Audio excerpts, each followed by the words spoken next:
जय हिंद दोस्तों, आज एक ऐसी रिपोर्ट आपने सामने रख रहा हूं जो पिछले 2 साल पहले ड्राफ्ट तैयार हो गया था और सरकार ने सीडीएस रावत साहब को ये आदेश दिया था कि विकास और पेंशन दोनों साथ साथ नहीं चल सकते। यदि आप फौज में विकास चाहते हो, फौज को मॉडर्नाइज चाहते हो, तो पेंशन कम करने के लिए हर एक उपाय बताइए ताकि मैं सेना की पेंशन को कम करूं या बंद करूं।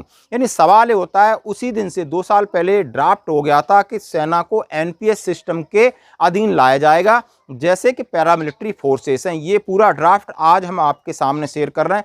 पूरी न्यूज़ को पढ़ सकते हो और इसके संदर्भ में बिल्कुल लिखा है कि 15वां जो आयोग था उसमें, यानी जो थी वित्तीय आयोग था, उसमें सिफारिश की गई थी कि क्यों न भारतीय सेना, चाहे एयरफोर्स है, नेवी, आर्मी, इनको एनपीएस सिस्टम के तहत रखा जाए।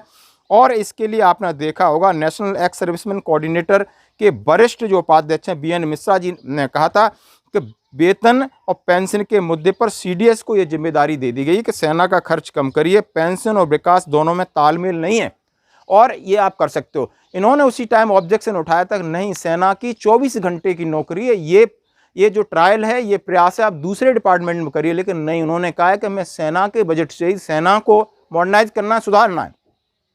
आज इसके ऊपर बहुत सारे सवालों के जवाब उनसे पूछे जा रहे हैं और ये सवालों के जवाब एक सीएम हैं दिल्ली के, केजरीवाल जी ने पूछा है मोदी जी से। आप आज पेंशन देने में समर्थ नहीं हो, आपकी कहाँ गई जीडीपी, आपकी ये अर्थव्यवस्था कहाँ चलेगी, आप सेना की पेंशन कम कर रहे हो।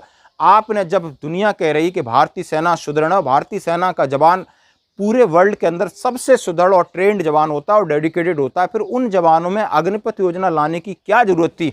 जहां बदलाव की जरूरत नहीं थी वहां आपने बदलाव क्यों किया? क्योंकि आपको न तो पेंशन देने के लिए पैसे हैं, न अब तनख्वाह देने के लिए पैसे हैं। सिर्फ आप अगले जुमले बना करके ये सारी चीज़ें कह रहे हैं। उन्होंने चैलेंज कर दिया।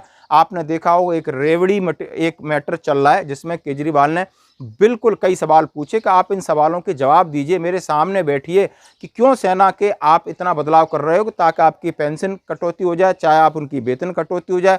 बहुत सारे लंबित मामले उनके ऊपर ध्यान नहीं दे रहे हैं।